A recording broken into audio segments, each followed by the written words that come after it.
దేవుడు ముందుగా హెచ్చరించినట్లుగానే తోడేళ్ల వంటి అనేక మంది దుర్బోధకులు దేవుని సంఘంలోనికి ప్రవేశించారు. ఎన్నో త్యాగాలు చేసి సేవకులయ్యి కష్టపడి సంపాదించిన ఆత్మలని మోసపూరిత మాటలు చెప్పి ఈడ్చుకొని పోతున్నారు. అసలు ఈ దుర్బోధకులు ఎవరు? వారి బోధలు ఏంటి?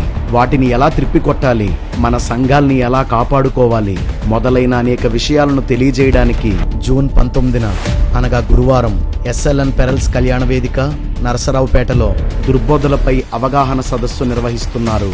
దేవుని సేవకులు, యవ్వనస్తులకు ఇదే మా ఆహ్వానం. తప్పక రండి. దుర్బోధలను అరికట్టడంలో మాతో కలిసి పోరాడండి. ఈ పరిచర్య మనందరిది. ఈ బాధ్యత మనందరిది. ఈ విషయంలో ఆర్థికంగా సహాయం చేయాలనుకునేవారు 9966825025కి ఆన్లైన్ పేమెంట్ చేయండి. వందనాలు.